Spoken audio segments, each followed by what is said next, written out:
Namo Sangyang Adi Budaya, Namo Buddhaya. Halo teman-teman, kembali lagi di acara Budaisme. Pada episode kali ini berjudul Pagoda. Sebelum cerita berlanjut, yuk klik tombol subscribe dan tombol lonceng, biar kalian gak ketinggalan info Budaisme. Hampiri zona nyaman, rilekskan diri, dan biarkan narasi kami menemani perjalanan Anda. Mari kita mengetahui bersama.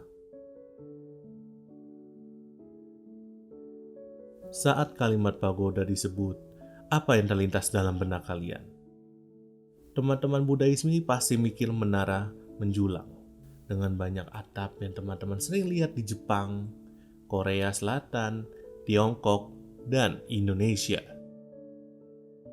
Tapi, teman-teman tahu gak sih kalau pagoda itu terinspirasi dari stupa atau bangunan dalam bentuk mangkuk terbalik yang digunakan sebagai makam untuk menyimpan relik suci dan orang-orang suci yang terkait dengan Buddha.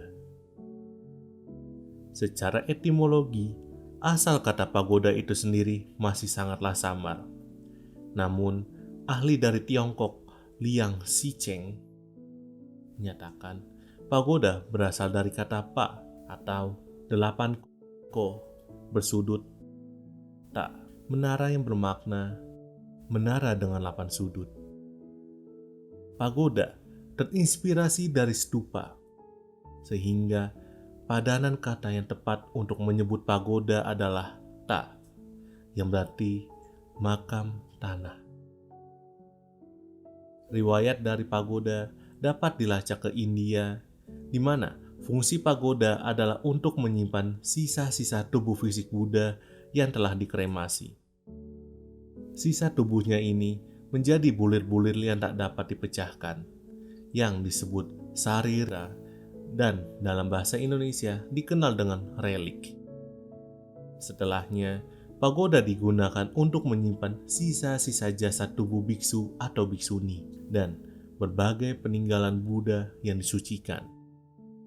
Praktik ini pun dipopulerkan oleh biksu peziarah, penguasa maupun umat awam Buddhis yang datang ke Tiongkok. Pagoda pertama di Tiongkok yaitu kuil kuda putih di Luoyang, Henan pada 68 Masehi yang dibuat berdasarkan mimpi dari Kaisar Ming yang merupakan kaisar kedua dari dinasti Han. Kaisar Ming memimpikan Buddha dan ia mengirim 2 ajudannya untuk mencari kitab suci Buddhis. Takdir mempertemukan 2 ajudan ini dengan 2 biksu India dan dibawalah kedua biksu tersebut beserta patung Buddha, kitab suci, dan relik Buddhis yang dibawa dengan 2 kuda putih. Sehingga pagoda ini dinamai kuil kuda putih di mana 2 biksu tersebut tinggal di sana dan menerjemahkan kitab-kitab suci ini dalam bahasa Mandarin.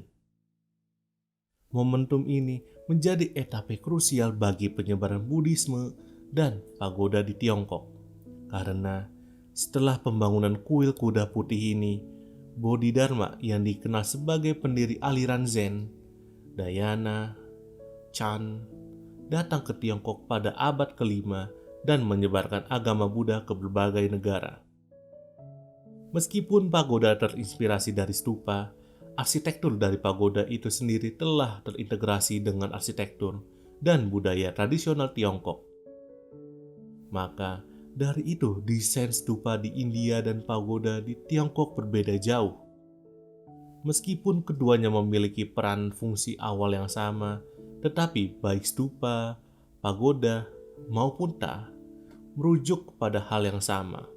Patut dipahami juga, desain dari pagoda di tiap negara berbeda-beda, karena masing-masing dari mereka terpengaruh oleh budaya masing-masing negaranya. Penasaran kayak gimana bentuk pagoda di negara lain kayak gimana? Tonton episode-episode Budaisme yang akan datang.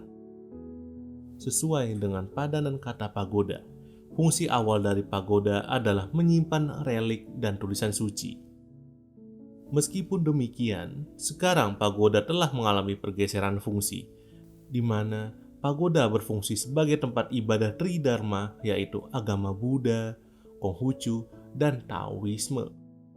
Dan tempat untuk mempelajari ajaran-ajaran ini serta pusat budaya Tionghoa. Di mana di Indonesia sendiri pagoda digunakan oleh komunitasnya untuk mempelajari budaya mereka. Fungsi lainnya adalah pagoda menjadi tempat wisata, sebagaimana pagoda Avalokitesvara Buddha Gaya Watugong Semarang dan pagoda Taman Lumbini Sumatera Utara. Dalam memasuki pagoda terdapat beberapa aturan seperti melepas sepatu, tidak membawa makanan dan minuman, tidak merokok, mematikan ponsel genggam dan menjaga suara, dan jangan menyentuh patung Buddha dan monumen lainnya. Sekian informasi yang dapat Buddhaisme sampaikan. Budayana TV sangat menghargai teman-teman yang sudah subscribe dan menonton. Semoga informasi yang dapat disampaikan bermanfaat. Apabila terdapat kelalaian dalam penyebutan dan penamaan, mari kita bertukar opini di kolom komentar.